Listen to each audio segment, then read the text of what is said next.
Mukotoni wokaya ya iyo nalelo mukotoni wokaya ya ni wokaya ya waona unavana owe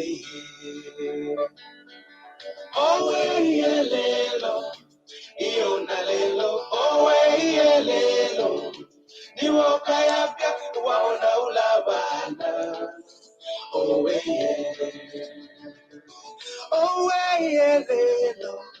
Ionalelo, lelo, iwoka yapya, waona ulabana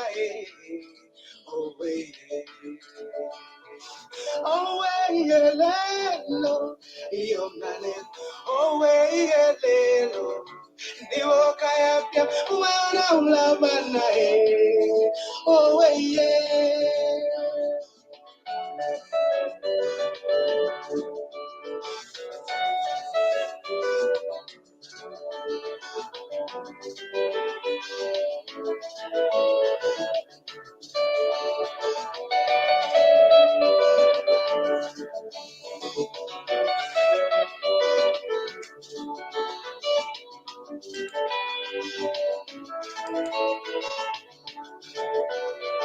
Chambe shina posa ionalelo, chambe shina posa Neshitashani ne waluokoa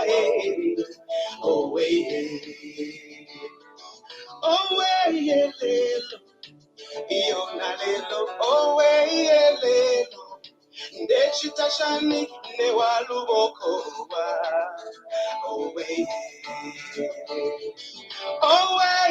lelo ionalelo lelo Neshitashani ne waluokoa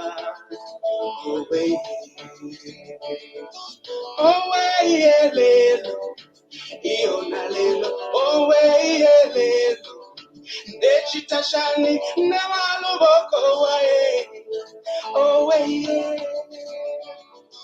Sunsuntilo mwana iyo walelo sunsuntilo mwana wandina suma kumalonda sunsuntilo mwana iyo walelo sunsuntilo mwana wandina suma kumalonda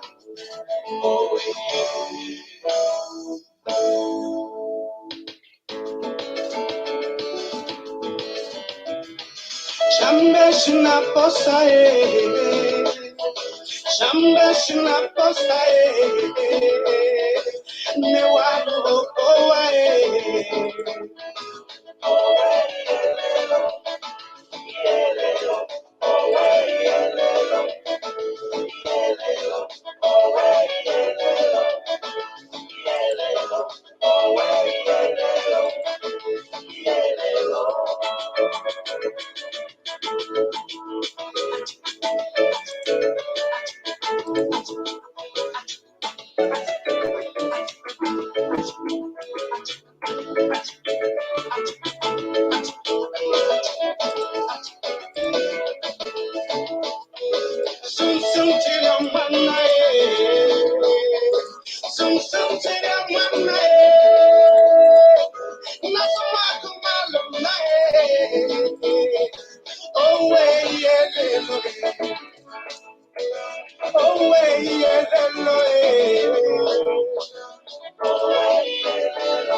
Shambeshina posae, sum tiramanae, bachi sunkana totela, bata kana totela, oh yeah, Bampundu never not totela, Bampundu never not totela, bata kontana totela, bashima not totela.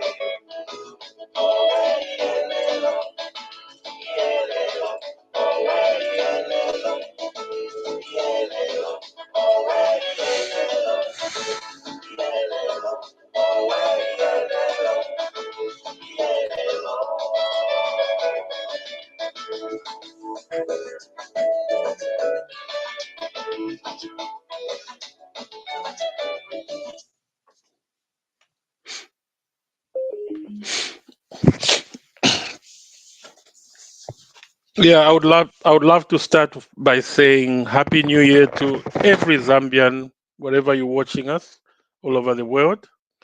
Welcome to this special edition of the Bakwetu TV. This evening, we've got a theme, and it's entitled, Is There a Need for Capacity Building? Which is continuous learning for the top policymakers. In the show tonight, to help us to discuss this question, we have a son of the soil, Mr. Martin Kalungu-Banda. Mr. Kalungu-Banda is not new to Bakwetu TV. She's been there before. She's been interviewed by one of our colleagues. He's been interviewed by one of our colleagues. And he's also not new to so many Zambians. He was a lecturer at University of Zambia, worked with Levi Mwanawasa, may his soul rest in peace. And he worked with me at BP Africa headquarters in Cape Town. And before we begin, our viewers would like to know, so who is Martin Kalungu-Banda? Mr. Kalungu-Banda, can you please introduce yourself? Good evening, my brother, and good evening, Nason, and good evening, viewers and listeners. May I begin from where Patrick started. Happy New Year to you all. Happy New Year to Mother Zambia. We are grateful that we could begin the new year together, to reflect together, to dream together. Patrick, I am Martin Kalungu-Banda. I grew up mostly in northern Zambia. I grew up as Martin Kalungu. And when I got married to Agi Banda, we decided to make a compound name. That's why, even if I'm not from the East, my surname now is Kalungu-Banda. My Nyanja is still terrible, but I am Kalungu-Banda. And I went to school mostly in the primary schools of Northern Province because my father was a primary school head teacher. And in those days, teachers used to be transferred from one school after another, 2-3 years here, and they would relocate to the next one. So I attended many primary schools, but I was fortunate enough that when it was time to go to secondary school, my father was teaching nearby a Catholic school known as Lubushi, a place to which I am deeply indebted, a place where they turned all of us, regardless of our talents and giftedness, into people who could do some reasonable thinking. So we all passed. I remember in our classroom, we were 19 and all of us managed to qualify to go to university. And I want to put a line there. It was not because we were all clever enough to go to university. It's because the quality of teaching and dedication to developing young people was phenomenal. and therefore they could allow all of us to attain the grades that allowed us to make choices in our lives. To cut the long story short, I have worked for the University of Zambia. I was teaching philosophy in the first year. In the second year, I introduced a new subject called business ethics. I was fortunate enough that as a young lecturer, the curriculum development committee of the university permitted me to introduce a new course within my second year of teaching, the course which is still running at the University of Zambia. And just prior to that, I had just gotten married to my wife, Agi Kalungu-Banda, who has been my companion for the last 26, 27 years. After working for the university for 5 years, I got a job with BP Zambia, where I was recruited as corporate affairs manager. I think I must have been one of the early corporate affairs managers in the country in those days. And Patrick, you remember, after just a short period of time, then, like you and many other colleagues in BP, we were given regional jobs in Cape Town. And I went to Cape Town with you and many others. And my role then was still corporate affairs, but extending across the African continent. After 3 years in Cape Town, I left BP in order to join international development, and I joined Oxfam GB, and I came to Oxford, where I was heading a policy unit, the private sector policy unit of Oxfam GB at the time. After working for BP for just a short period of time, less than 2 years, the then president of our country, Levi Patrick Mwanawasa, asked me to go and help him to think through how to re-establish the position of chief of staff in the presidency. Oxfam was kind enough to allow me the sabbatical I didn't deserve to go and do that job. Initially, it was meant for 6 months. Then the president asked that I extend that for another 6 months. And the extensions continued until 2 years later, when I had to insist to our head of state, I need to go back. And he recruited my replacement, very, very capable human being, Mr. John Musukuma, may his soul rest in peace. And I came back to Oxford, to Oxfam. I found myself in a new role at Oxfam because the one I had occupied as head of the private sector policy unit had been recruited for. I found myself in a job they had just created to help me support the organization called Global Leadership and Capacity Building Advisor. Between you and I, it was just an empty job. There wasn't anything there. I could wake up every day and dream about what I could do with the job. But most of the time I traveled to different parts of the world supporting Oxfam offices. And in those days, focusing on how do we beat the HIV and AIDS pandemic. When I left Oxfam GB, my wife and I set up a consulting business, Beyond Business School Consulting, that which is still part of what my wife and I do, working with leaders in business, in government, in civil society, supporting them to strengthen their capabilities, but also to strengthen the organizations they run. And in between, I became an advisor to the Tony Blair Institute for Global Change. And that allowed me, using the experience I had with President Mwanawasa, to support different countries. I supported the government of Rwanda for as long as 6-7 years. I certainly supported the government of President Ellen Johnson Sirleaf in Liberia. I was fortunate enough to have been invited towards the end of his term, President Kikwete, to support him in establishing the National Skills Development Program of Tanzania, and many other countries in between. Currently, I serve as senior faculty for the Presencing Institute. I also serve as a research fellow at the Massachusetts Institute of Technology, MIT. And here in Oxford, I also serve as a visiting fellow at the Side Business School, where I teach leadership and organization development. That's me, Patrick. With Aggie, we have two children. A young lady, Bobo, her full name is Mbololwa Sampa Kalungu-Banda, and a 20-year-old son, Neo Kalungu-Banda. And that's me. Martin, that's a very fantastic CV or bio. And one wonders why you're so humble. You know, if I had that CV, I would put all those things you've done as part of my title. But anyway, let's not talk about that. Let's move on.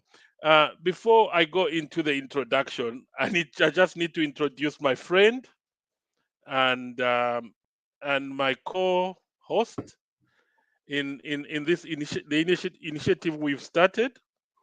Mr. Nason Bimbe, can you just please introduce yourself? Thank you very much, Patrick, and welcome, Martin, to the show. It's a very interesting topic, and we hope, as you said earlier, to learn together. My name is Nason Bimbe. A colleague, Patrick. We've been hosting these shows, which we hope will educate and we learn with everyone else as we prepare our country to a better future. That's all we can do. We're not going to do politics, but we think we've got wealth of ideas and others have got those ideas. And if we share in a public forum like this one, it will help us a lot. My role here as I'm a co-presenter with Mr. Chilufya. I'm also a Zambian citizen. I grew up in Lusaka. And I was fortunate enough to move to the UK, where I'm currently am. My background is, as I've always explained, is in IT, although now I'm tilted towards what we call digital knowledge with everything that we do nowadays. Knowledge is important, data is important, decision-making is actually more data-driven nowadays. So that's my area of expertise. So that is all in a nutshell. Thank you so much, Mr. Bimbe. Our viewers, let me just introduce this topic. I've introduced Mr. Martin Kalungu-Banda. Yeah, so one of the memorable quotes from Gettysburg address delivered by U.S. President Abraham Lincoln on the afternoon of November 1963, November 19th, 1863, where he says, democracy is a rule of the people, for the people and by the people. This is a very powerful statement, and there has been a lot of discussion about what exactly it means. One of the best we have found is that it means that democracy is a form of government in which rulers are elected by the people. The citizens of that country elect the government to rule the country, and the elected government works for the welfare of those people. We've emphasized the words here, works for the welfare of those people, which we think is cardinal and will drive the basis of our discussion tonight. Thus, this show will be asking our guest, who is Martin, to give us an insight of how a bureaucracy, such as a government, considering its complexity, red tape, can be turned to be more responsive and to deliver the services required by its citizens effectively and efficiently, thus fulfilling the works for the welfare of the people part. In that, we'll be exploring the role of capacity building programs for top policymakers and availability of an accessible toolbox that we believe can help them drive efficiencies and effectiveness in service delivery for the people. We also believe that it's important that those charged with this responsibility are well equipped to navigate those complexities in order to be successful. Mr. Bimbe, though you are my co-host, I'm going to ask you now to put Martin on the spotlight with your first question. Thank you, Patrick. Yeah, Martin. So the first, I mean, as we said, the idea is we all learn and we have to share, and new things come about, how to do things, and how technology evolves as well to help us deliver those things that we want. However, the concept of continuously renewing our knowledge base is a shareable thing. So my first question, do you think a continuous capacity building program for top policymakers, this cadre of policymakers, i.e. The cabinet, the permanent secretaries and the directors, is important? Is it important in this regard when we look at the complexity of a bureaucracy such as a government? Nason, the first no-brainer assumption I make is just that all humans need to put themselves in a position where they are continuously learning. It would be shocking to find anybody, no matter how high they are in the hierarchy, in a system that they declare they have no need for learning. We would be worried because none of us knows everything we need in order to be successful, even in our own individual lives. All of us are in need of learning. More so, the organizations, the institutions we belong to, we run, must be learning organizations. They must be open to acquiring new levels of awareness and insight so that they can adapt, so that they can take advantage of the opportunities that are coming their way, so that they can know how to resolve the many challenges that meet them. Therefore, Nason, I would expect everyone, cabinet ministers, members of cabinet that include the president and the vice president, to be committed learners. Immediately, the president, the vice president, cabinet members declare themselves non-learning, we should worry. Or they don't demonstrate the appetite to learn, that should worry us. Purely because we are not gods. We are humans. And there is always something new we can learn.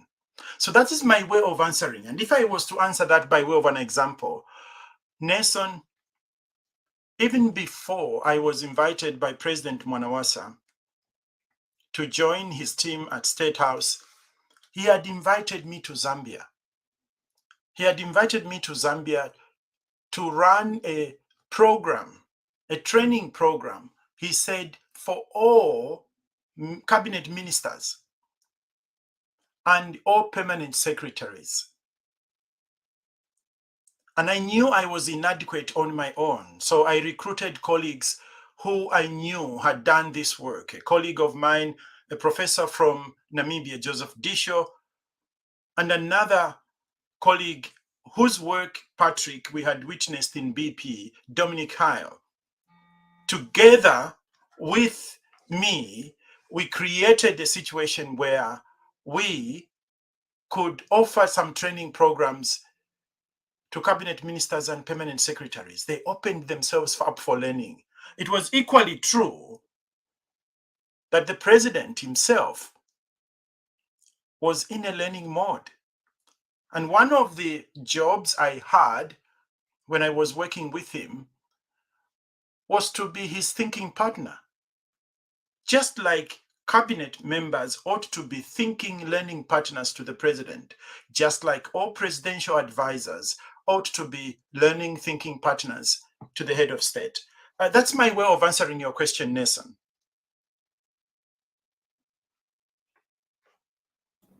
Thank you very much, Martin. That was insightful, and in fact, you even touched on one of the areas that we're going to talk about, this relationship with the Mwanawasa government. But however, before we come to that, you mentioned about a program you created. I'll just want, probably for the sake of the viewers, how would such a program look like? How did it look like? It depends on the needs that a system has, and there are many needs. Of course, the privilege I had to work in Zambia with the cabinet arose from the fact that the president felt we are not moving in tandem as cabinet. Permanent secretaries, ministers, how can we enhance our capacity to think and implement our policies together?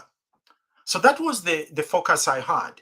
When I was in Rwanda, the job was to build capacity in different ministers and also those that worked in the presidency, the advisors to the president. How do you serve the president with much more effectiveness? When I went to Liberia, my job was to work with the chief of staff to President Ellen Johnson Sirleaf. How can you best serve a president so that they are much more effective at what they are doing? And therefore, the system will identify its shortfalls and then request for support. And that's what constitutes capacity building. And at any one time, every system, no matter how competent they are, they could do with a little bit of improvement in one thing or the other. Continuous learning, therefore, becomes a thing that is as natural as breathing.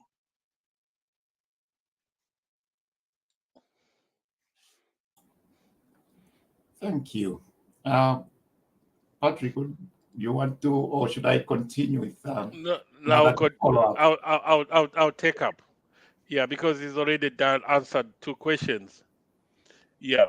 So, Ms. Martin, that was fantastic. Yeah. Before I could go into the other question, yeah, you've talked about continuous learning, but I just wanted to take you back when we worked for BP. Yeah, when we worked for BP, you remember that's when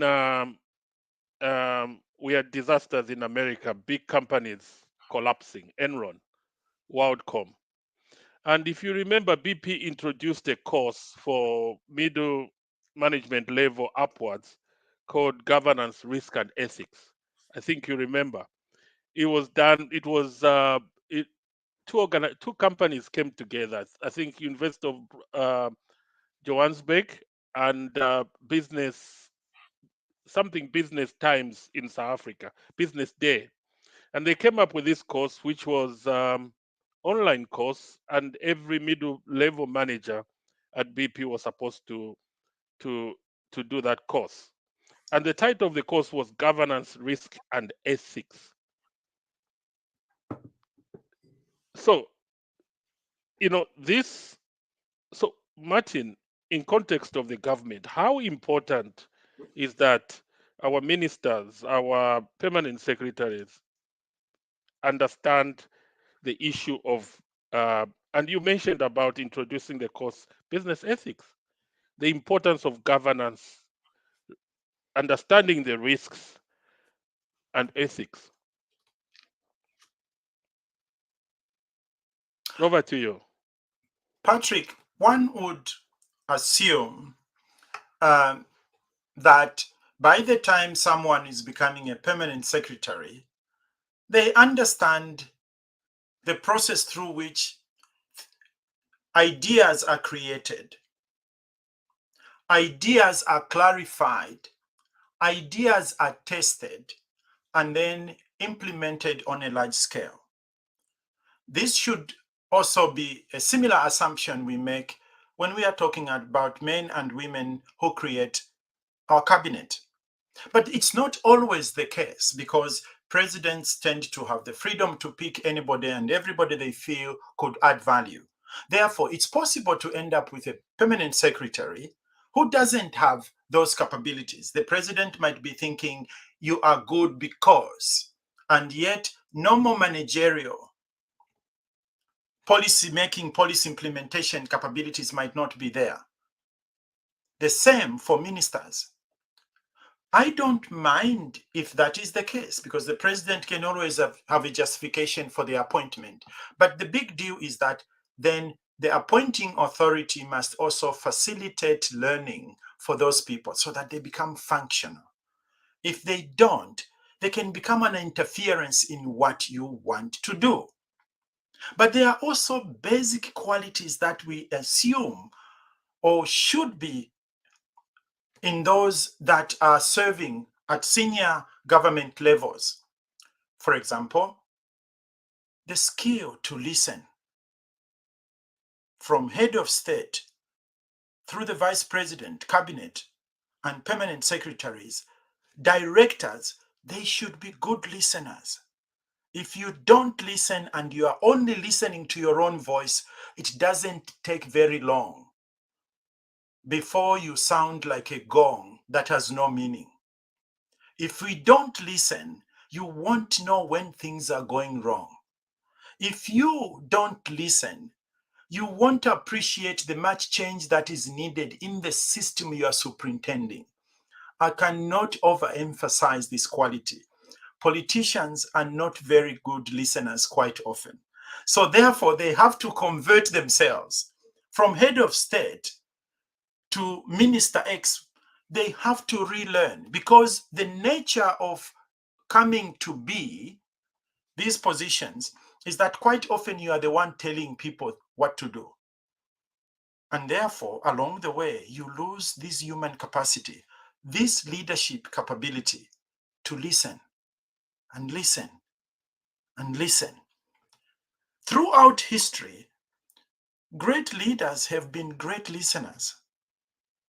If a leader is more talking than listening, they will start believing their own story, that what they are saying is what the human beings they are leading are experiencing.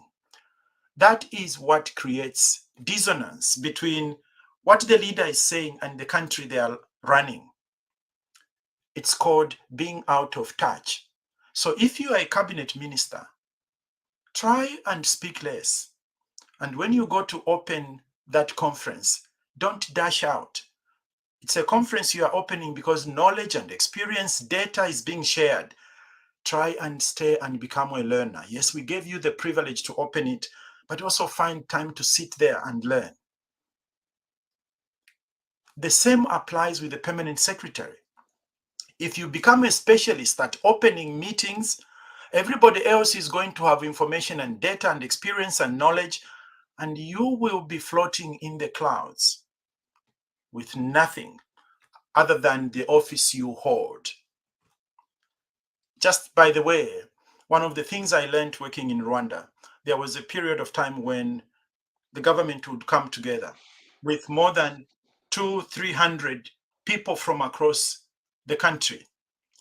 And for a week, the entire system would be reflecting together, assessing their performance. Where are we coming from? What did we do well? What did we do wrong? What should we be doing going forward? And guess what? President Kagame stayed throughout.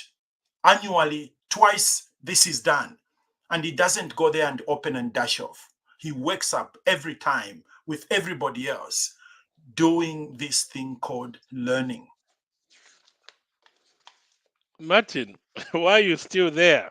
I also want to take you back to when we worked for BP. You remember at that time we had Lord Brown as our CEO. the entire BP. And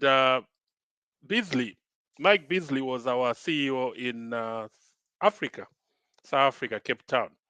What I discovered is these two people, despite being very successful, BP Worldwide, Beasley, BP Africa was very successful. You remember the AMA Africa program, which took you to Cape Town? But I discovered that these people are coaches and mentors, despite being. So, Martin, do you think our president, our ministers, our permanent secretaries should have coaches and mentors? And why? Because we all need an alter ego, somebody who whispers in our ear, someone who asks us those uncomfortable questions that other people may not ask us. Because we have a culture of respecting authority, and there is nothing wrong with that, we haven't done, in my view, a good transition between traditional respect for leadership and respect we have for those who are occupying government positions. Like, I would bow before my chief, I would similarly bow before my minister, let alone my vice president and my president. But this bowing needs to come with it the capacity, the courage to speak truth to power. Sometimes, as I am bowing before you, Nason, because you are my leader, I also lose my voice. So instead of saying truth to you, I only say the polite thing. And that's where leaders lose it. And when you have a coach or a thinking partner, because coach sounds like you can teach someone like a president or vice president, I use the term thinking partnership. I assumed, and that's one of the things I clarified with President Mwanawasa when he was about to swear me in. And I said, Your Excellency, this is the job description you have given me. So I will be your thinking partner. But also that means there are times when I will ask critical questions that may come across as I am not being respectful. I am deeply respectful of your job, of your person. But part of my job is also to ask uncomfortable questions. Do I have an agreement with you before you swear me in? And President Mwanawasa said yes. But it didn't always work like that, because the presidency is a very, very powerful job, particularly in Africa. You can easily mimic God. Let there be water, and there was. Morning came, evening came, day two. God created the stars and everything else, and there was. In Africa, our heads of state are so powerful that by mere pronouncement, they can create things. They can create policy. And that power can paralyze the average of advisors. And remember, the first front line of advisors is ministers. And then there are those presidential advisors. When you are looking at the strength that someone has because of their position, you feel so small inside that truth suffers. You realize, you start feeling that the only obligation you have is to sing praises for the leader. And you, who has the job of advisor or coach, or whatever relationship you have with the president, you have to summon that inner energy within you. Quite often, in the little flat I lived when I served President Mwanawasa, I would wake up early in the morning before 6 so that I could just kneel down and pray and ask God to give me the strength to be truthful to my head of state. And each time I walked out of my office to his office, because there was an important piece of advice I was giving, and I knew the president would not sit comfortably with that, I would stop a little bit before I come out of my office and just ask for grace, that I may have the courage to say it as I see it, not because I am right, but because my job is to say things as I see them, regardless of whether the president likes it or not. And that's not easy to do, Patrick, when you are dealing with a person of power. You worked for BP. You know how Steve Beasley was powerful. Don't talk about John Brown. You know he was a little god because he was running a beast that was more than 5-6 countries combined. You remember one of the vice presidents of BP when he was asked, if you could choose another career, what would you do? He said, nothing else. Because even if you asked me to become Prime Minister of Spain, Spain's budget is 3 times smaller than that of BP. Currently, I'm more responsible than Spain. That's an exaggeration of how things work. Money doesn't always translate into the authority you have. But you know how powerful these men, because they were only men. And I guess that person is John Manzoni.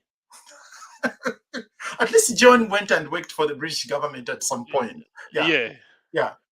Okay. Okay, that was fantastic, Martin. Now you've mentioned about Mwanawasa, so let's move into that quickly. Before Nason, do you want to ask a question before I go into there? Yes. Go ahead. Go ahead. Go ahead. Two questions. I mean, you've talked about your stint with Mwanawasa. At least I've got an idea of why you were brought in, what is it that you wanted to achieve. There is in your bio, you discussed suggesting an establishment of a chief of staff. I would want to know, what role did you envisage such an individual would play? The other thing is, in most advanced democracies as well, they tend to have a policy delivery monitoring unit. Would such an office play a significant role within GRZ, for example? So that's the first set.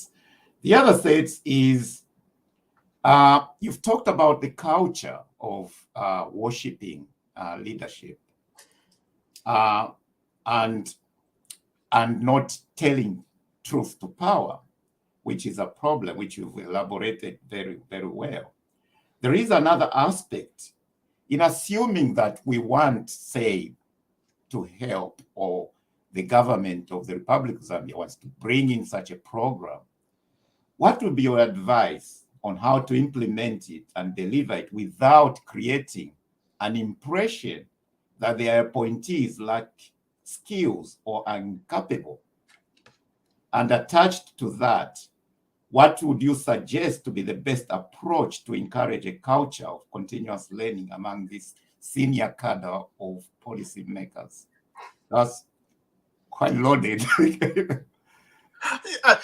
Nason, I'm just wondering where to begin from, but please do remind me if I miss any of the questions you are asking, and not because I have answers to any of those, but I will offer some reflection. Delivery unit. So if you recall, one of the things at the time that I think Tony Blair was truly successful as Prime Minister, one of the things he introduced was delivery unit. A unit that looked at what does government want to achieve. Because government wants to achieve so many things, but key to those, what would be the key elements? And how do we know that we are moving closer to the things we want to achieve? Tony Blair introduced delivery unit, and they monitored the implementation of policy. First of all, they monitored the design of the policies that were essential to bringing about the society that they wanted as a government. And these policies, how do they get implemented? How do we know whether we are succeeding or failing in the realization of the intention behind the policy? Remember, policy is a tool. It is not the goal.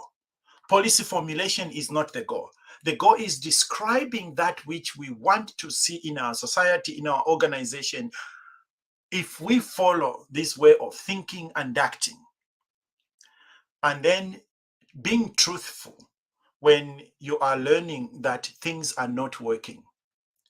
Being swift in harvesting lessons that are working so that you can scale up that which is working.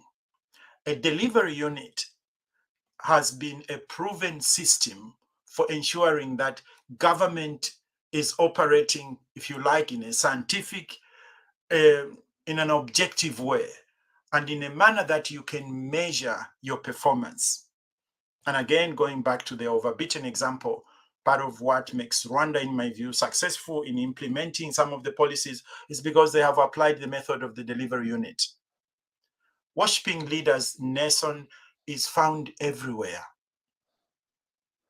in the world. It's up to the top leaders to undress themselves of the power that their jobs naturally give them. If you remember Nelson Mandela, one of his maxims was, "My problem is not how to use power. My problem is how not to use power." Using power when you have such a job as head of state is the easiest thing you can do. But you need to refrain yourself so that you allow other people to grow. So when I'm combining with what Patrick had asked, if our leaders in Zambia are saying the problem of policy implementation is with lower ranks, no, sir, no, ma'am.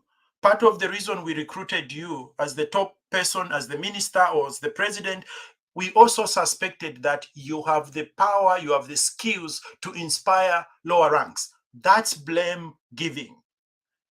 Don't blame juniors in your system when things are not working. Part of why you are where you are, it's because we suspect that you have the skills to inspire the system. No, the minister is really, really brilliant. It's just the advisors that are wrong. For God's sake, then, if you can't pick right advisors, what are you doing in the job? Let's not give excuses for these leaders. Part of the job description is to find where talent is. And you are talking about 20 million Zambians. Okay, many of them are young. But even out of those, if you had a resource pool of 2 million Zambians, surely the complaint must not be because you cannot identify them. You are going to tell me, no, civil service works like this, and therefore you can't easily move people out. Many civil servants are professionals. Even as we speak now, in Zambia, they are professionals who will bend to the rules, to the game, provided you are following the rubrics of how the civil service works, to the government that is in there. The job is to inspire them, to create conditions, spend time listening. When you are appointed as new permanent secretary, take time to learn. Don't arrive there and start making pronouncements. Some of these directors know more than you will ever know as a new permanent secretary.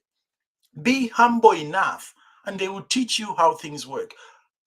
Nason and Patrick, I'll combine this. I learned one big lesson. In my arrogance, coming from Oxford and appointed by the president, I arrived and I started changing things of how things worked. One of those was how preparation meetings for cabinet were done. So I went and convinced the president. He agreed with me. And he said, Martin, yes, on Thursdays, we'll be meeting as secretary to cabinet and all advisors to prepare for the following Monday's cabinet meeting. And oh boy, on the day we were sitting there, 2 p.m., the secretary to cabinet is not there. The president is waiting, and all of us are sat there, and I'm fuming inside because secretary to cabinet is not here.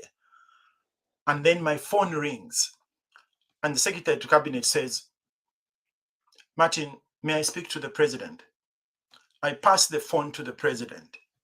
The president nods whatever they were talking about. Afterwards, he hands me back the phone and he said, Martin and colleagues, can we postpone the meeting because Secretary to Cabinet is unable to come. He is dealing with an important issue I had given him to work on. And I was fuming. I went to my office, lifted the phone and called the Secretary to Cabinet. Secretary to Cabinet, what kind of work is this? You stand up the head of state. The head of state had to wait for you. Dr. Kanganja, who was the Secretary to Cabinet at that point, simply said, Stop that nonsense, Martin. Come to my office at once. He was normally a very polite, respectful human being. I couldn't believe how stern his voice was. I quickly dashed into my car, went to cabinet office. This time, Dr. Kanganja doesn't even leave his big table to come and sit with me as he normally would. And then he says, I've observed since you arrived here, you are not respecting the fact that we know how this system works. How dare you go and change the rules of how things are done with the president without consulting me? I'm your colleague. Didn't you realize I can actually change things and you are sitting there? I had to apologize. Next time I learned that, like they say, when you are a visitor, lie low. Learn how the system works. They will teach you. And when you learn from them, you can also teach them how the new things you want can be done. So when ministers and permanent secretaries are arrogant, they will be given what goes on there. They don't understand how you slow down the system. Yeah, that's fantastic. Martin, we've talked about policy delivery unit, yeah, which was part of Tony Blair's. Yeah, but my question is, do you think that office is important specifically for Zambia? And then two, we've had a lot of talking in our country since the new government came into power. This ministry is not working. This one is not doing its job. But the problem we've had, like me and Nathan, we believe in data. For me to say Martin is not performing, then which means somebody should have set a target for Martin. And Martin is not meeting that target. So, do you think our ministers, our vice president, cabinet ministers, permanent secretaries, directors needs to have KPIs? And those KPIs should be visible to the public. There should be a portal somewhere where they should say, this is our KPIs. And then every year the government says, this ministry has this KPI, and this is what they've performed. Do you think that is very important, especially in our country like Zambia? Over to you. I think it is important, Patrick. And to be fair, I think there is something like that in the current system. And yes, there is room for fine tuning all the time. So even at the level of the head of state and the supervision of ministers, there should be KPIs. And as far as I know, in this government, in our government, there is. As to the implementation of that, I don't know. But you can be sure there has been a lot of effort in wanting to make governance systematic so that everybody knows who is doing what and who is relapsing in doing what. But there is always room for improvement. And I am not close to government, but I also heard that there is in the works the possibility of creating a delivery unit, and depending on where it sits. In the systems I know and I've supported in different African countries, the delivery unit sits in the presidency, so that like a dashboard on a daily basis, the president and once in a while, vice president and cabinet can look at the dashboard and say, we wanted so many children in secondary school, we have this shortfall. We wanted this number of roads by this period of time covered in tar and it's not working. We wanted fertilizers to arrive in the country by this week and this month. We are on target. So there are efforts like that, but I am too distant to tell you with assurance that this is there. But in terms of performance objective setting, there is room for making things better, but things are present. That's fantastic, Martin. Before Mr. Bimbe comes in, you briefly talked about this, the question I'm going to ask you. Now, this one is going to be very specific. The president of Zambia, President HH, recently lamented, this is in we don't talk about hearsay, we talk about public knowledge. This is in the public knowledge, public domain. Our president of Zambia recently lamented a lack of understanding in what the government needs to deliver, especially amongst the lower levels of bureaucracy. How do you read that statement in relationship to capacity and skill set? Over to you, Martin. Okay, Nason and Patrick, I'm going to whisper to you so that you don't say it publicly. If I had, but everybody is listening, Martin. Yeah. This is public. I know. I'm being picky. If I had the ear of the president, I would say, sir, no, don't say that. The civil service is your machinery for realizing your intention for the country. The more you rubbish them, the less capable they are of being collaborators where you are. No matter how bad they are, it's his job. It's the vice president's job. It's the cabinet ministers and permanent secretaries' job to inspire a civil service that is efficient in delivering the UPND government agenda. It doesn't pay to rubbish your staff. And no matter how bad they are, you just realize, I have work to do. I have work to do. I need to understand why things are not working.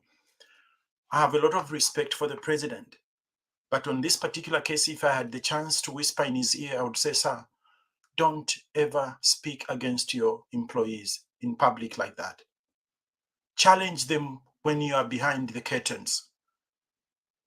And we know, for God's sake, since 1964, the civil service has been delivering. It doesn't work for leaders to rubbish their own, particularly if you make it appear as if everybody else is bad, you are the only one who is doing that. Slowly it starts coming across that you want to make yourself so different from them. Good leaders include themselves in the failure and the success of what is happening in the system. I'm saying that with a lot of humility as I speak about the statement you said. I would whisper to the president, this is the machinery you have. Part of the job description is for you to inspire this group to deliver on the agenda. It doesn't pay. It doesn't pay to rubbish your employees. That was fantastic, Mr. Bimbe. Over to Mr. Kalungu-Banda. Martin, over to you, Mr. Bimbe. Thank you very much, Martin. That is one of the thought as well. I mean, you have to be part of the thing. We fail together, we rise together. And that brings me to another observation, which my good friend Wynwood Malunga called the Mbwa syndrome. The Mbwa syndrome means management by walkabout. It's very common in the Zambian system where a minister goes to walk around in a facility or stand at the gate and castigating in public the very people that are supposed to deliver what you as a government has mandated them to do. And you've kindly elaborated why that is wrong. So do you think that idea of the Mbwa syndrome can cause this problem of where people think there is sabotage by other, from the previous government? Nason, I had never heard of the Mbwa syndrome, but interesting acronym. I think there is room in which leaders can rebuke us. But if it becomes monotonous, that is the management system, then it doesn't work. In Bemba, and I'm sorry, I will translate in a rough way, imbwa ya mukalita ichenjera. A dog which is owned by a very harsh owner is not a clever dog, because it's like it only has to jump to the voice. These are mature human beings. That's why you guys are asking for capacity building. If you think there is something lacking in them, provide the training, provide the exposure, provide the awareness, provide the skills. And then there will be less of you castigating people in public. These are adults, qualified. The fact that you have become minister doesn't mean that you are more qualified than they are. Anybody can become minister, even without experience, but that doesn't give you the license. By the time the president swears you in, it doesn't mean that you have received now the Holy Grail to knowledge. This is where I'm calling for humility. Once in a while, if things are out of hand, then you can come out. We know even with our own young people called family members, if a parent is constantly screaming, there is a time when that voice doesn't help anything. Everybody laughs and says, there they go again.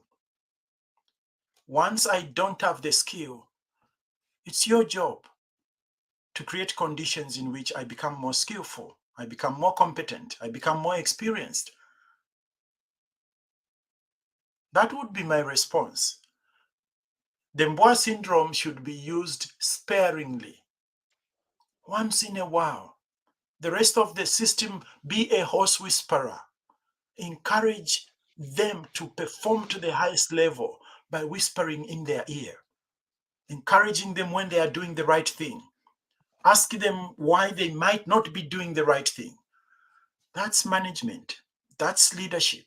Screaming and shouting through the microphone because you happen to have one is not leadership at all.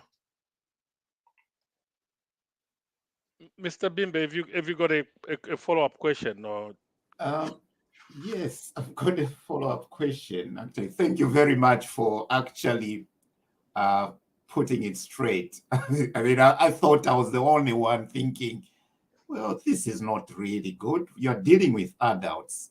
You cannot just castigate them in the open. It just simply means you haven't inspired them to do what you want to do. This other question is not related, basically. I think it's one of the questions that somebody has asked in another forum to ask you. There was a little bit of talk about one Tony Blair visiting Zambia at one stage. So my question, you were a senior advisor to the Tony Blair, as you said, African Governance Initiative. So from your experience, what value can such an institute play in this regard to the situation we are discussing here, especially in Zambia?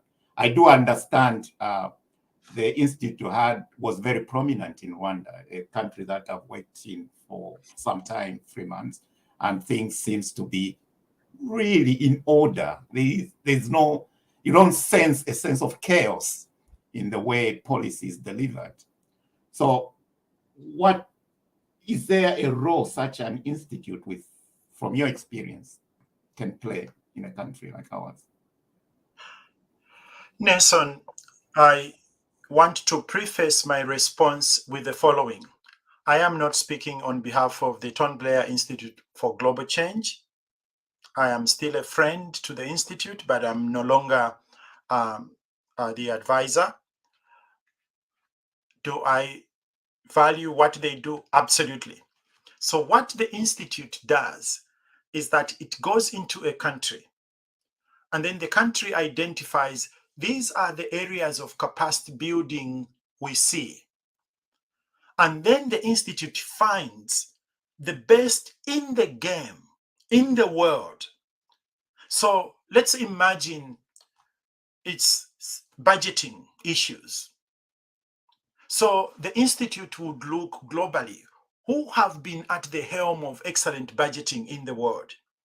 So the director of budgets in Zambia would be paired with one of these experienced gurus in budgeting. And they work together until the skills have been transferred to the local person, and then they move out. It's a different form of aid. For example, how do you run effective cabinet meetings? I mean, one of the things that happened in Rwanda is to move cabinet meetings from 11 hours, whatever the number was, to something like under 2 hours of cabinet meetings. But the effectiveness of those meetings was superb. So you bring in people who have run meetings as efficiently and as effectively as possible. They help the local team. And as the local team is gaining capacity, they withdraw. We are talking about a delivery unit. Bring in people who have run the best delivery units in the world. So the Institute brings these people around. The locally appointed managers of the delivery unit are paired with these foreign ones. And they could be from anywhere. They could be from Rwanda, they could be from Tanzania, they could be from the UK, wherever they can be found.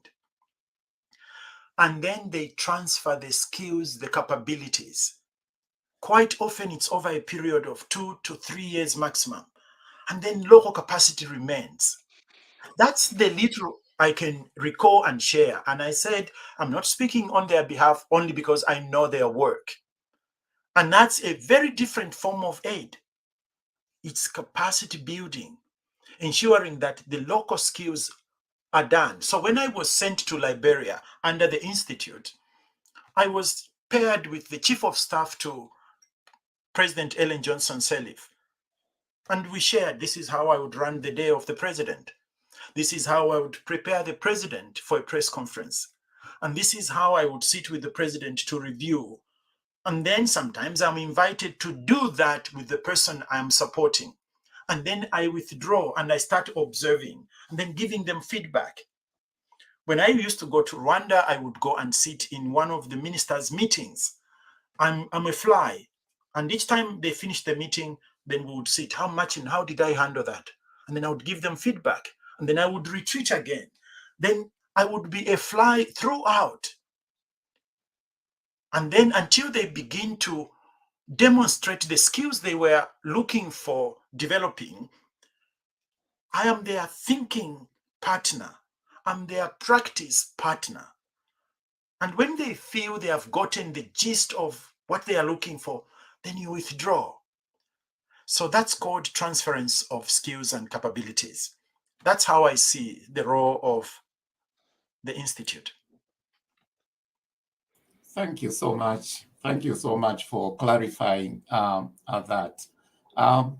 Stop, Chilufya. Martin, I think that's fantastic. Martin, there's what is known as benchmarking, and you've mentioned Luanda. You know, you worked with Luanda, and Luanda is doing very well. Don't you think the Zambian government can try to learn something from what Luanda has done, say benchmark, what Luanda is doing and compare to what we are doing, because to me, I feel if an African country has succeeded and a European country has succeeded, we would rather go for an African country because we're similar in culture. So is there any way that a country like Zambia can benchmark with some of the successes of Rwanda? Over to you. I am pretty sure that is what is happening with the Ministry of Foreign Affairs. I'm pretty sure that is what is happening in the presidency. They are looking for places where they can learn. But there are also times when you have to say, we have to charter our own course. Don't reinvent the wheel if there is an easier way of learning how to do, how to create, how to bring about. Don't reinvent. But there are also times when there aren't good enough examples, and therefore you enter into your own exploration. You prototype. Policy should never be cascaded if it hasn't been prototyped. And this is a new learning in policy making. Because quite often we tend to say, because thinkers, experts sat together and created a new policy, therefore it will work. No. We must learn to experiment with policy. China tends to be very good at this, including as massive a policy as an economic policy. Can we prototype what capitalism would look like? They are capable of cordoning a city or a region. We would like you to try out this form of capitalism for the next 2 years so that we can learn how it works in our own way. And after they have learned the lessons in practice, then they have the permission to scale up. We are learning this from industry. In industry, every time there is a new product or service, they try and prototype it. So by the time you are hearing that there is a 500 BMW series, they prototyped it. They prototyped every element of it. When the CEO of BMW is coming to announce, it's not that they would like to try it on the road for the first time. It was prototyped prior to announcement. The same must begin to apply with policy making and implementation. Then we are going to find that we waste less money, we have less white elephants, and at the same time, we are working much more efficiently in policy design, policy implementation, policy evaluation. Martin, you've just touched on something I wanted to ask you. I don't know whether you enter my head. I don't know. But Martin, in most countries, Europe, and you mentioned about companies like Toyota, whatever, we worked for BP. Whatever, like in the UK, policy making is based on research. Or Mr. Bimbe would say data. It's data based. And we've got Institute of Policy Making in the UK, and the government uses that to implement policy. But then in a country like Zambia, where we haven't invested so much on policy, University of Zambia doesn't have a policy making institute there. What should we do? Should we invest money in policy? Because policy should be research based or data based, or else it will fail. What's your comment on that? Again, Patrick, if my memory serves me right, we are not zero sum in Zambia.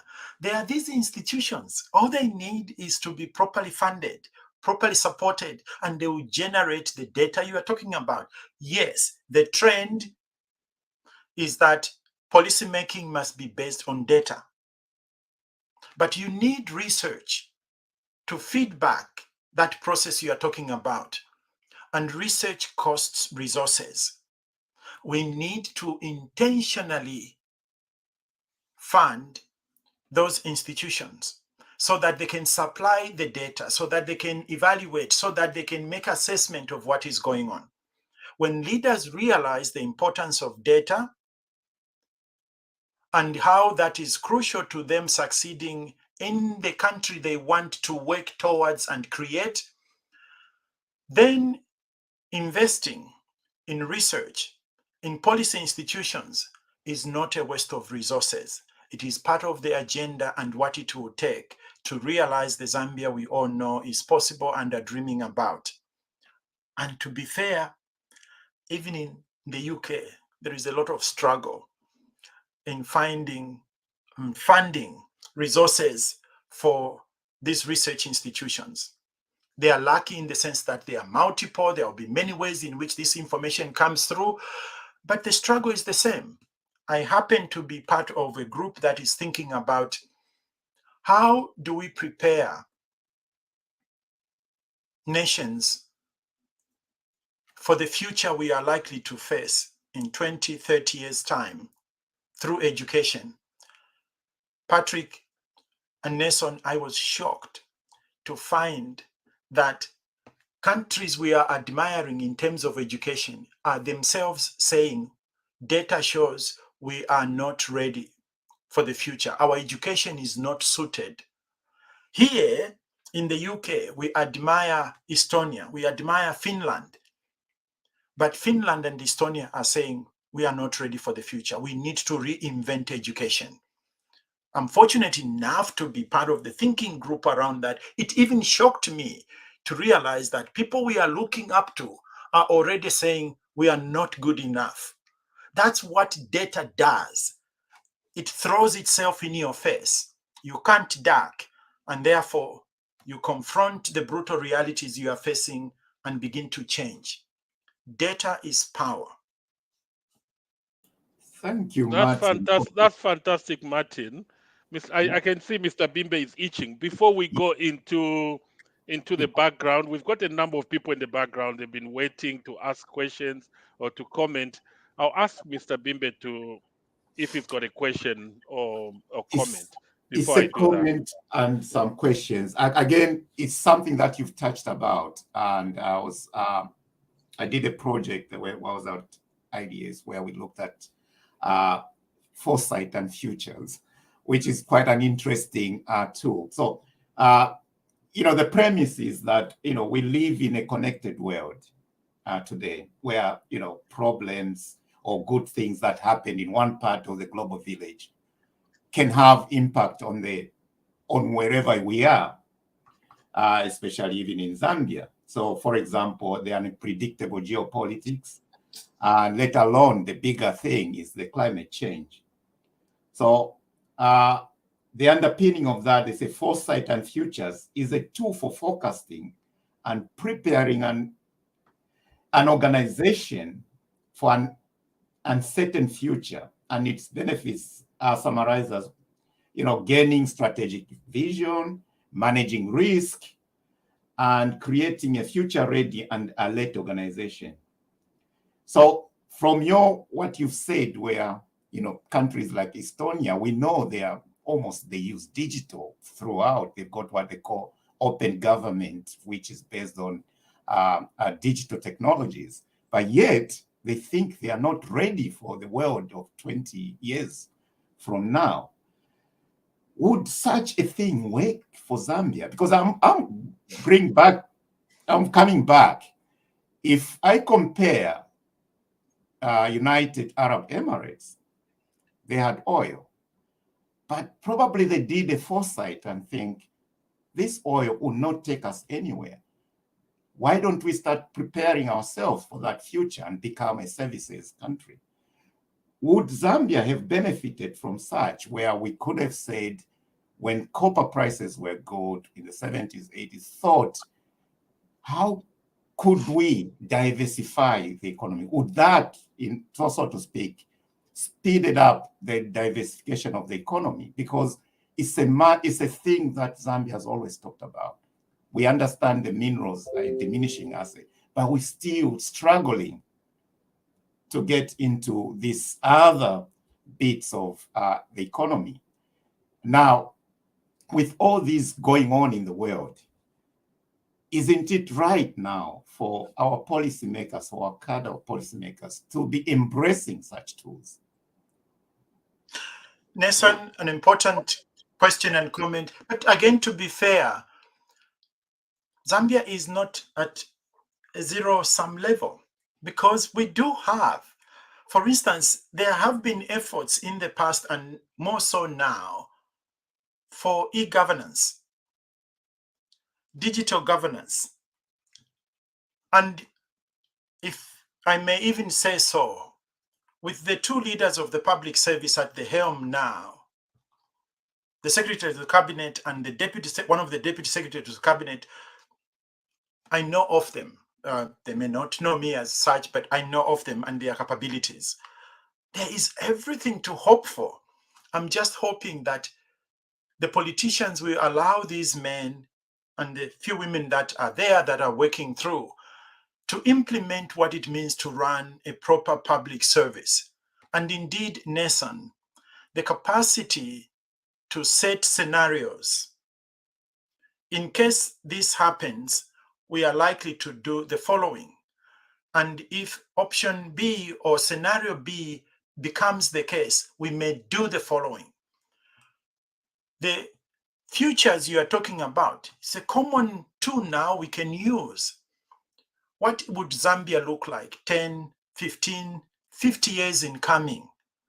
And how can we begin to get ready now? Obviously, this is not easily in the interest of politicians because they are short-term by nature. They look at 5 years. Can we be re-elected? And another 5 years.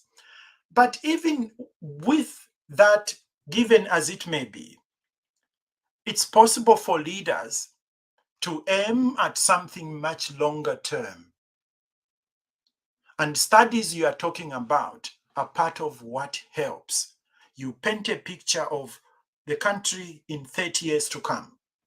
What would that look like? Again, these are tools that are available. And that's why I'm saying Secretary to Cabinet Patrick Kangwa should be able to, because he is a competent human being. And I'm glad that the president decided to confirm him in his job. Then there have been efforts. We might sit outside here and think there isn't. No, it is allowing the free hand of the professionals that have been appointed to do their job. And then this collaboration between the trained professional public servants and the politicians who come through cabinet, parliament, then they can do a partnership that truly delivers for the country. The in-between are the presidential appointments, the permanent secretaries, who I think must be supported in understanding that although they are political appointees, they are supposed to be the chief executives of the different departments that they are responsible for. And like any chief executive, you have to have minimum qualifications. And if you don't have those, we are not objecting you being in the job. Can you be supported in acquiring those skills? Part of what, Patrick, you said earlier on, can they have coaches that mentor them? Can they be taken to places where they can see how things are run?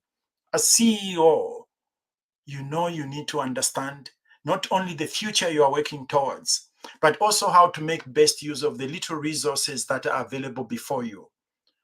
Resources will always be limited. It's the genius of the CEO, permanent secretary in this case, and the directors, quite often, who are a wealth of information.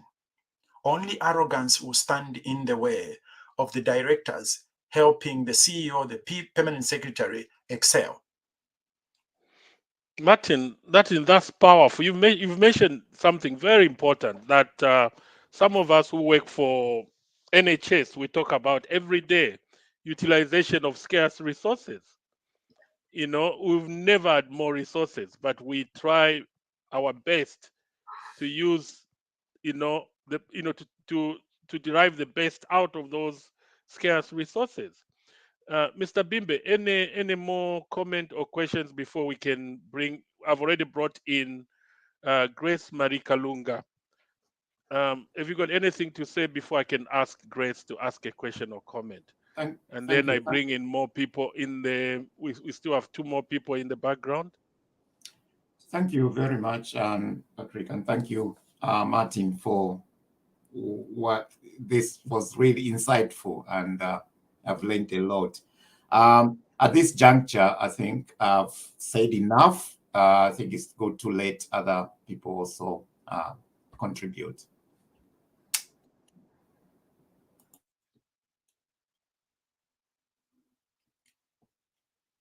You are muted, Patrick. Grace, you're already in the studio. If you've got any question or comments, you're free to do so. And if possible, we would love to see your video. Over to you, Grace. No question. No question at the moment, thanks. I'm really enjoying the discussion. Thank you. Okay.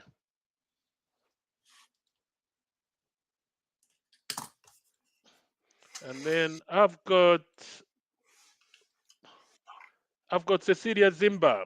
Cecilia, you are in the studio. You're live. Any question, any comment?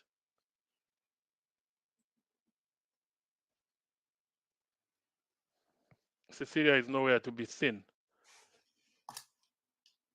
Is muted. Cecilia, you are muted. Okay. Cecilia, you muted.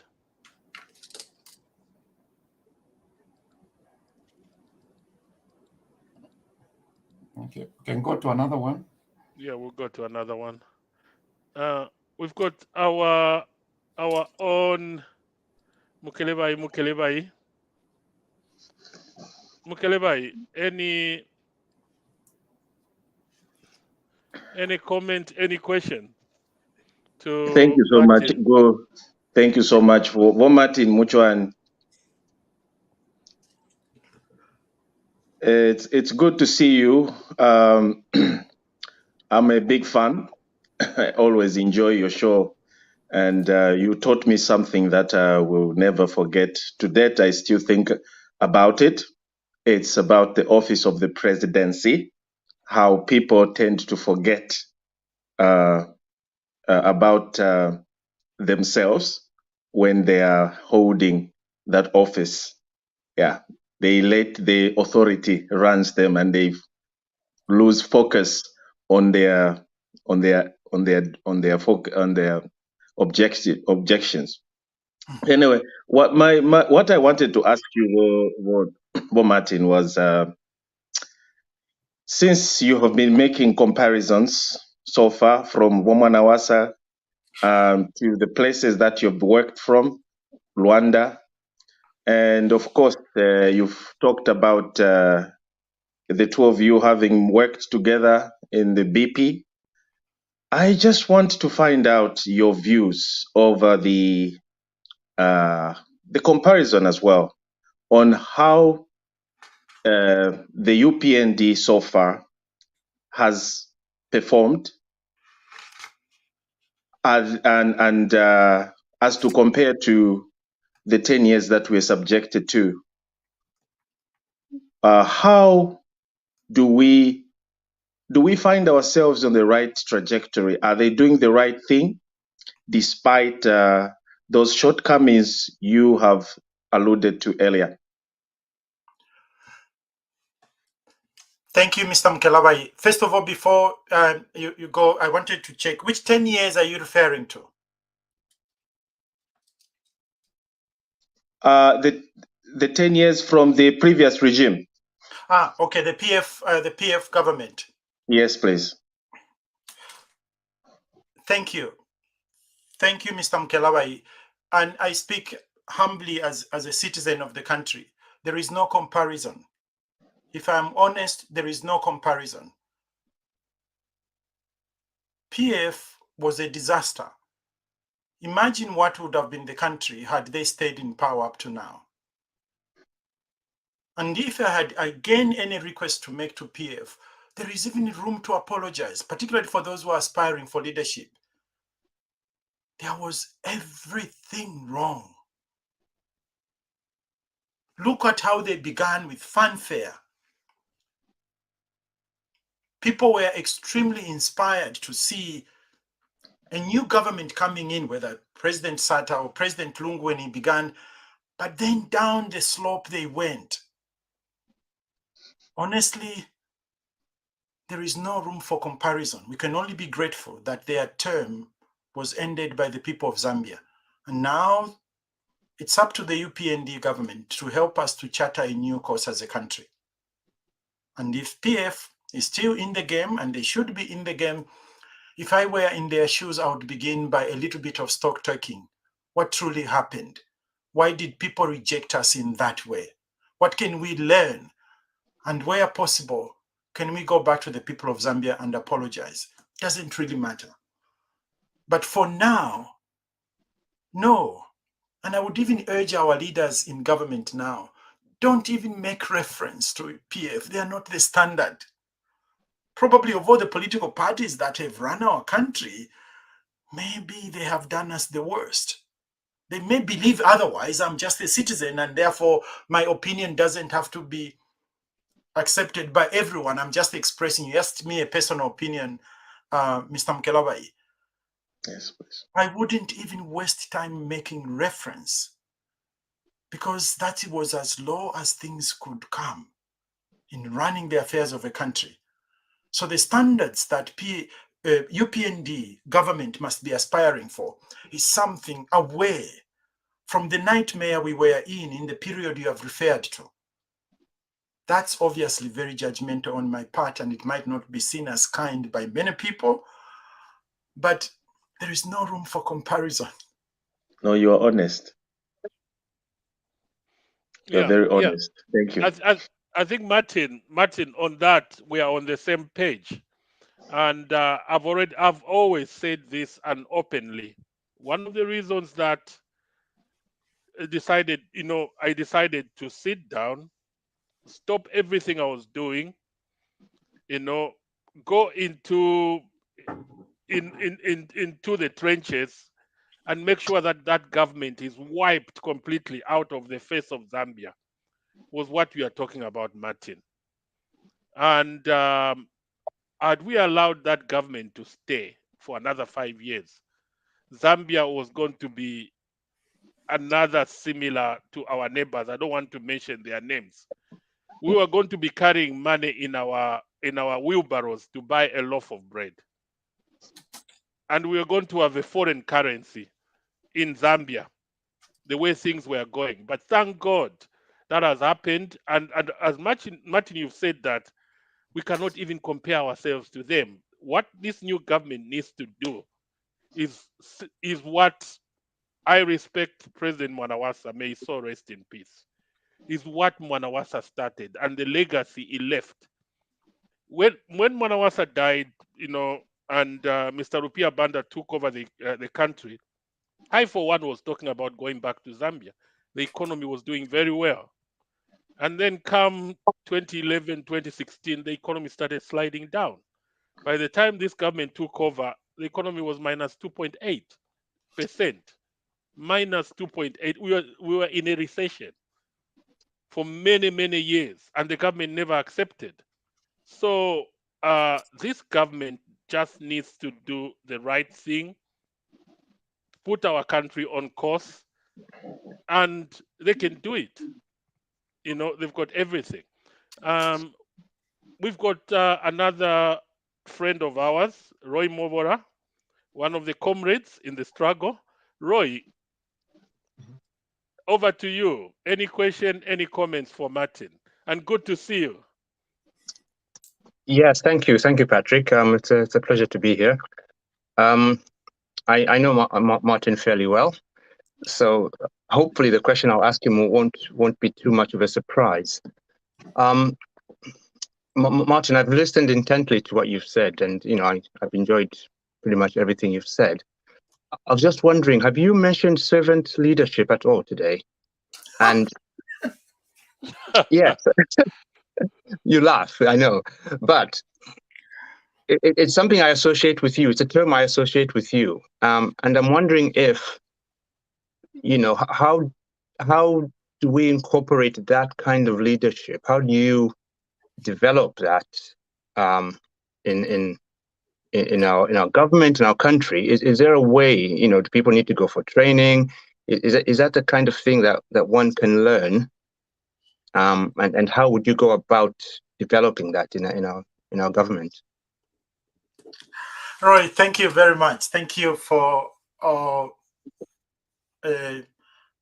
drawing my attention to this form of leadership, which I am, I think, like yourself, drawn to.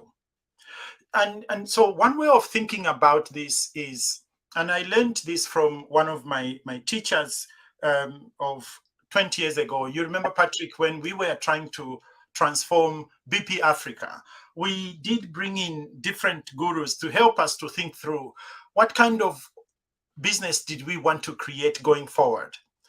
And Lance Secretan, a Canadian leadership thinker, in his writings was reflecting on some of the caricatures of leadership he had come across. He came across three. He shared three. He said, some leaders might be labeled as warrior leaders. These are leaders whose motto is, I am your leader, follow me. They stand in front and they surge forward. Your job is just to follow the holy grail they are paving. I am your leader, follow me. And some of the examples given would be like Shaka Zulu, maybe Jack Welch in his young days when he was leading General Electric. Those leaders who stand in front and they will surge forward. Your job is just to track their footsteps. The second one is the mentor leader. But maybe before I go to the mentor leader, the challenge people find with the warrior leader is that quite often when the warrior leaves, the replacement is very difficult to find.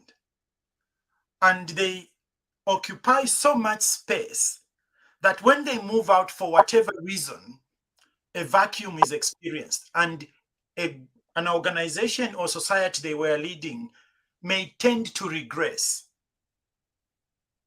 Then there is the mentor leader. The mentor says, I am your leader, how may I teach you? They constantly want to teach you how to be, how to realize the things that you and them would like to realize. They are mentoring others. When mentor leadership doesn't work, it is because the leader doesn't want those they are mentoring to supersede them. A story is told of how actually two psychologists, Sigmund Freud and Gustavus Jung. Sigmund was a teacher to Gustavus Jung. Sigmund did not want Gustavus to start producing his own frameworks and theories. It would annoy him. Who do you think you are? But that's, they say, one of the weaknesses of a mentor leader. But when we are mentoring, we should allow those we are mentoring. Roy, you and I are in teaching. We love it when we find a student who we know, if they were our age, would actually have been our teachers. That gives you a kick. You feel that the future is bright. And then there is the servant leader, whose motto is, I am your leader, how may I serve you? They wake up every day and they are looking at, what are your needs? How can I work to support your needs? And some of the examples people give are Gandhi, Mandela, and if you are a Christian, you might even say Jesus Christ, because in his image, the sheep were always in front, and he's at the back looking at everyone that is going astray. Waking up to serve, but to serve also means listening to the people you are serving. One of the weaknesses they say about servant leaders is that they can be so inclusive that it feels like they don't know what they are doing, because sometimes people look for direction. They want you to charter the course. Eventually, servant leaders, in my view, produce a much more sustainable way of organizing an institution and society, because you combine the warrior side, which means we have a goal we are getting to, but you also try and bring up people who are going to co-lead with you. And eventually, what do you notice in the servant leader? They keep on retreating until they disappear and other new ones have come through. Rumor has it, and I've reason to believe it is more than just a rumor, President Mandela stopped chairing cabinet meetings 2 years before he left office in order to allow Thabo Mbeki to grow in the job. It is like, if you are a Christian, the relationship between John the Baptist and Jesus Christ, when John the Baptist began to retreat as Jesus Christ became more prominent. And then the other way around happened when he disappeared and his disciples became more prominent. That's what, Roy, attracts me about servant leadership. Asking the question constantly, how may I serve you? Knowing very well that the people you are serving are not dunderheads. They are not empty tins. They are part of who you need to think with to create the future that you are all interested in creating. But I'm pretty sure, Roy, you have your own thoughts about this. Can I also invite you to offer your own comments? Over to you, Roy. Oh, well, I think I would like to kindly decline your offer, Martin, because you've covered this quite well. And I mean, only to say that, I can see there's, in the servant leadership, from what you've said, people are already thinking about transfer of leadership, legacy, and some of the warrior leaders, as you've said again, when they go, and take Rwanda as an example, what happens when Kagame leaves the scene? And I'm sure that is a concern that many have. And so you can see the weakness of that warrior leadership. And perhaps we have the same issue in Zambia. What will happen when HH leaves the scene? Because UPND at the moment, the government, it's largely HH. It's identified with him. What happens when he leaves the scene? Is he mentoring a leader? Is he grooming someone? He doesn't have to, but is he leaving space, as you said with the example of Nelson Mandela? So it's obviously interesting to hear your views, but I'll say no more for now, and just thank you for that. Roy, that's already helpful. That's Martin, already very helpful. I just wanted to. Martin, hold your peace, and I'll come to you. But Roy, that was a good question. But Martin, I was supposed to come to that. You mentioned about Mandela. That time I was in South Africa, and I followed very closely. I realized that Mbeki was going to take over from Mandela. The way Mandela did it was fantastic. Mbeki was like, for some time, he was the de facto president. And that was true servant leadership. And you could see that Mandela had a succession plan. But after Mbeki, there was no succession plan. And look at what South Africa has gone into. And that's my worry also for Zambia. Look at Mwanawasa, the person you worked with. If their presidents had so much respect for, was Mwanawasa. Because Mwanawasa, realized that he didn't know everything. And he was very good at asking for advice. That's why he asked for a person like you to go there. And I had no doubt if Mwanawasa had ruled up to the end, he was going to have a successor and he was going to groom a successor. But Martin, the question is, most African presidents don't train their successors, which means there's no succession plan. Why can't we say put that succession plan into our constitution, or somewhere as a government policy, which should be passed on from one generation to another? Because should HH go, this government is in power for 15 months. Yes, they've got hiccups, they've got challenges, but should they move the way they are moving, HH might leave a legacy that no president in our country would have left after 10 years. And then what happens after 10 years? Somebody else will come in and just mess everything HH created. What is your comment, Martin, on that?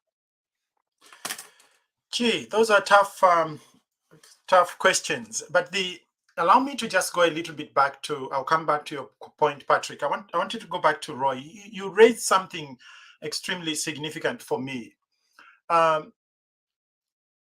So it should be in the interest of the leader to know that if the party is synonymous with them, they start doing everything possible to do that to power so that it is being distributed.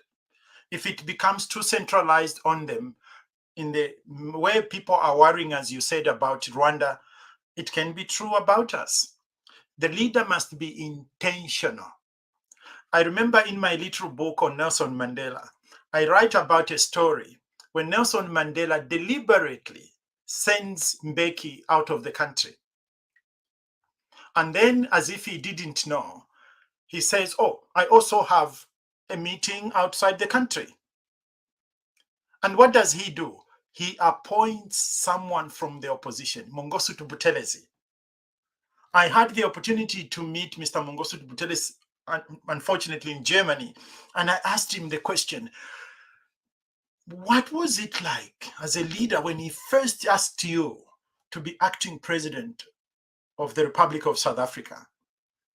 He said, Martin, in that moment, I realized there was only one thing we were all working towards. It's our nation. And what a powerful way he had to demonstrate that. Because when he left me acting president, there was no way I could see anything else. It wasn't Inkatha Freedom Party anymore. It was this thing called South Africa. So then through symbolic gestures, Nelson Mandela begins to demonstrate to the people of South Africa that this is not about Nelson Mandela. He knew what his stature was, but he deliberately also wanted to move that away from himself. I'm hoping that President HH realizes how much of a towering figure at the moment he is in the country.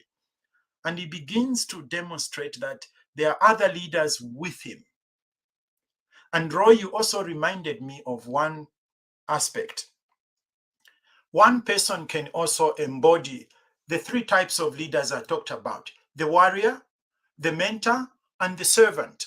You just choose which one is dominant in yourself. I think to fight corruption, you need to be a warrior. This is a scourge that threatens the future of our country. If this is one moment when President HH, Her Honor Mtalena Lumango, and our Minister of Justice can be warriors, I would say go for it. Be our warriors, crusaders against corruption. But they could also be mentors. If you look at the top two, the president is a celebrated business leader, but the vice president is also a celebrated bureaucrat, teacher, and politician with massive experiences. And I'm hoping that they can use that to mentor other people so that they are more of themselves, like themselves, in the system. By and large, I would wish them to be servant leaders, constantly asking the people of Zambia, how may we serve you? And they have the grace to listen and lecture less and less. And this combination will produce probably the leaders we need going into the future. As for legislating around that, my friend Patrick, I'm not so sure. You can create a policy around anything you want. But hopefully we can groom ourselves into leaders that can begin to see this natural. That when I am in the office, it's not because I'm better than everyone else. It is because life has given me this privilege for now. By the way, these are not just my words. I learned from Jonathan Powell. He was chief of staff to Tony Blair. When I was brought into number 10 Downing Street to learn how they were doing their thing, Jonathan Powell said to me, Martin, after you have been sworn in, it will often feel like you are powerful. If only you can remember that it's not about you. You are not the most intelligent Zambian that has ever lived. And at the same time, it's not because you have such special qualities that they can't be found everywhere, anywhere. It is just that life has allowed that you occupy this position for now. It could have been anybody else. He pushed it to the extreme. If a goat was sworn in with the same oath, it would have the same power. So it's not about you. Just remember when you are in that office that it's about asking the question, how may I serve you? Then we are going to get you to where you really want to be in that job. A very long way of answering your complicated, tough question, Patrick, but that's how far I can go. Thank you so much, Martin. We're coming closer to the end of this program, and I'm going to ask each one of you 1 minute, maximum 2 minutes, your closing remarks. I'll start with Mr. Bimbe, and then I'll also ask Martin to make his closing remarks. I won't make any. You guys have said much, and we'll close the show. Mr. Bimbe, over to you. Your closing remarks. Thank you, Patrick, and thank you, everyone. Before I comment, I wonder if there are any comments from other viewers from Facebook, from no, there are no comments. Yeah, Martin could respond to. no. Okay, thank you. In my closing remarks, I think to sum it all, we've kind of talked a lot about leadership and how a leadership can inspire. And we've also talked about the ability to have kind of a tool set that can leaders can use to just capacitate themselves and learn, listen, so that this country that we call Zambia can move forward. And I think that has come out very well. And I hope, as I've learned quite a lot from this discussion from everyone, from Martin, from Patrick, Mkelevai, and Womola, that was fantastic. Having said that, other than that, I think I'm hoping that this discussion will create a thread that wherever we go on the internet, wherever, I think we improve the political discourse that we have in our country. That will really help. At the moment, it's very toxic. We are still divided. And I think we try to move away from, i.e., the blame game and take responsibility, but at the same time, teach each other, learn from each other, so that we have this health society that we want to create. Thank you. Thank you so much, Mr. Bimbe. Grace, any comment, or you still keep quiet?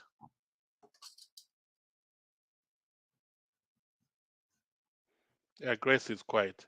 Mkelevai, your closing remarks. 1 minute. Thank you so much. Martin Kalungu. We always find pleasure in listening and interacting with you. We learn a lot. You are truly a gifted man, a man of God, and thank you for sharing that knowledge. You don't keep it to yourself. And we are hoping that you may not just stay in the UK for too long. Please go back to Zambia and do something. I hope the President of the Republic of Zambia listened to this conversation, and the ministers and all the civil servants. Please, these are the things that people are not telling us, those that purport to love us or purport to support us. What this man today has demonstrated goes to show that we are one Zambia and we are loved. Let's get one or two things from there. Yes, we know what we went through. It was terrible. But right now, let's focus on how to resuscitate this economy and put it back onto its feet. So thank you so much for such a wonderful time. We really, really appreciate. We want you to come back more, or even come up with your own program where you have to teach our civil servants and politicians, especially these two, how they interact, how they should find common goals to working together. Politician comes, their lifespan is too short, but civil servants, their lifespan is long. So we need to find common ground on how to work together, unlike pointing fingers. Thank you. Thank you, Mkelevai. Before I could allow Martin to wrap up, Martin, Mr. Bimbe asked if there was a question from the audience. Yeah, it's just a suggestion, and I would love you to maybe comment on it when you're making your closing remarks. Somebody has asked. We had a program last week, and we had a lady called Nukiwe suggested that performance appraisals for cabinet should be a must, just like in organizations. So we don't know whether they happen. You've been in government before under Mwanawasa. Please comment on that on your closing remarks. Over to you, Martin. And before that, Martin, thank you so much for coming. This has been a very educative, not only educative, eye-opening. I was learning, I was listening to all of you guys. This is good. We need such initiatives.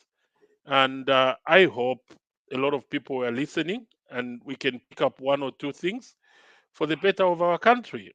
You know, we need a Zambia that is equitable, prosperous, and fair.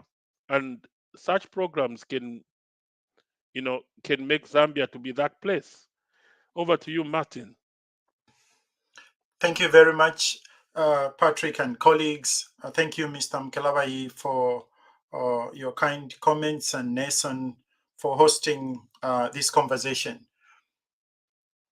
Performance contracts, performance indicators, this has been in the works in Zambia for a long period of time. It's time now this was pushed to the fore. The time is so ripe. This combination of the leaders we have currently in the country in terms of government and politics, and the presence of the two men I talked about at the helm of our public service, Mr. Patrick Kangwa and Dr. Kalabo, incredibly talented, committed public servants. This is the time to make it even more real. It won't be the first time it is being attempted, but it's essential that the conversation between a head of state and each minister becomes slightly more structured. In those days, when I had the privilege of serving in the presidency, each time the president had a supervision conversation with a minister, we had a system of knowing this meeting is coming on Thursday, and therefore I trigger an email communication or a letter to the minister, copied to the permanent secretary. Dear Minister, Thursday at 14 hours, you will have a supervision conversation with the head of state. In the previous meeting, you agreed on the following things. Kindly let us know so that we can inform the president before the meeting happens, and then he would have a way of guiding, supporting you. And the last bit, again, which I learned from the other side, we encouraged the president to ask this question when they finish their supervision conversation. Minister, where do you need my help? And then the minister would ask the president, Your Excellency, where do you need my help? And those closing remarks, those of us that are in the room would go quickly into the communication that is sent to the minister after the meeting. Dear Minister, thank you for coming for the meeting. We agreed on the following. I committed to helping you in this way. See you on the 22nd of this for another conversation in regard to our performance. So performance review, performance setting is not something that is rocket science. When the system knows that the president remembers what we agreed upon and the president is reminded what he committed to, then the system begins to move. And my closing remarks would be, those of you that have the privilege of serving as our leaders in government, whether you are ministers or permanent secretaries, kindly listen. From listening, you learn. And when you learn, you grow. And when you realize there is so much that you need to learn, humility becomes as natural as breathing. And we are best servants that way. Thank you for the privilege to chat, Patrick and Nason. Thank you so much, Martin. Thank you so much, everybody. We now come to the end of the program. Thank you so much for your viewership. May the good Lord bless our beloved mother, Zambia. Thank you. Good night.